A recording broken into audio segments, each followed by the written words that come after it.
to the A-pillar in the bezel there, and I can't see this mirror, then I'm done, because why have triples? So I want to be able to see out of this window and this window for sure. Whether or not that's like absolutely perfect field of view or not, I definitely want to be able to see out of these two windows, because that's the reason I bought triples. Anyway, that may have been more than what you were looking for, but that's my settings.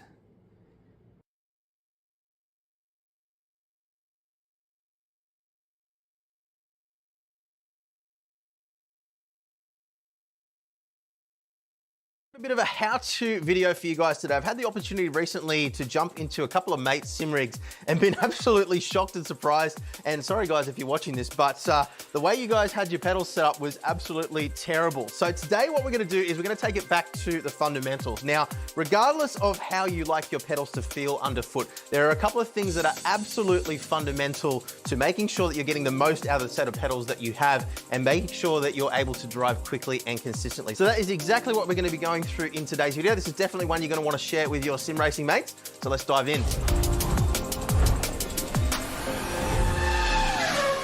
So I have the Acertec Invicta hydraulic pedals installed on my daily driver sim rig, and their software is actually really clear and easy to understand. Now, the principles that we're going to be going through today are going to be pretty much exactly the same regardless of what load cell or hydraulic pedals you happen to have on your sim rig. But if you are looking for specific instructions for your particular set of pedals, chances are we've done a review of them already, and we always include this same process in all of our full review videos. So if you just search boosted media, the pedals that you own, review, and then jump to the software and calibration section of that video, that'll take you through the exact process for your particular pedals. But as I said, all the same principles that we're going through today will apply regardless of what type of load cell or hydraulic pedals you may own. So let's dive in now. Now, the first thing that I'm going to suggest you guys do is actually, if you can, with the software that you have, save the calibration that you've got in place for your pedals right now. What we're going to be doing, chances are it's going to change the feeling of the pedals completely for you, and you will find that you will be slower to begin with. Muscle memory is a massive thing, particularly when it comes to braking in sim racing. So there is going to be a little bit of a learning curve here. You might hate it at first, but I would definitely recommend persevere with this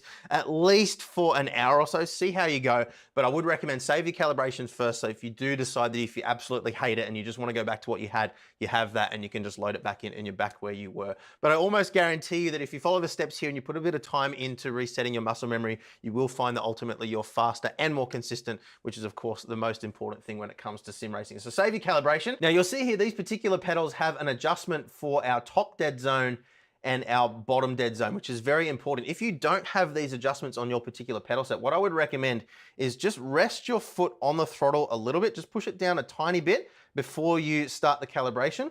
And that is gonna set your minimum point with a little bit of dead zone there. So we're gonna hit calibrate, and then we're gonna push the pedal to a little bit before the maximum mechanical travel here. So that's gonna add a little bit of top dead zone without having an adjustment for it. So we'll go complete.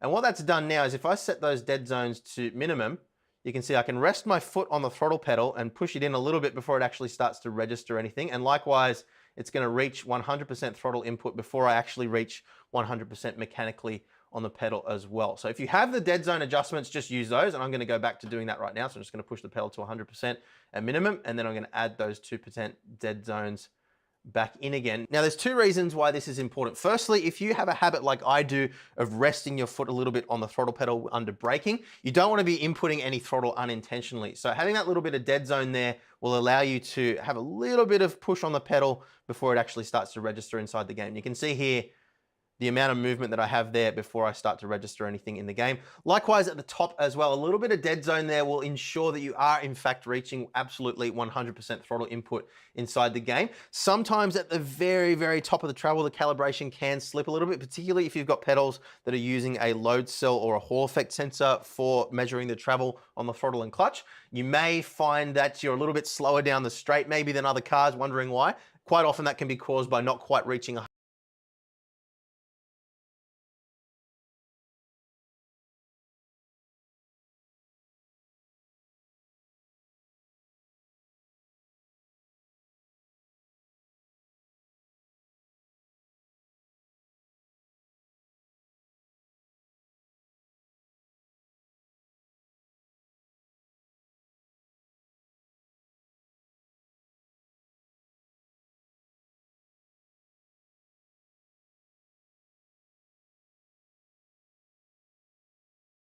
Now, I generally will run a linear curve, as you can see here, for all 3 of my pedals. I do find, particularly with the brake, it can alter your muscle memory, but we'll talk about brake mapping in just a minute.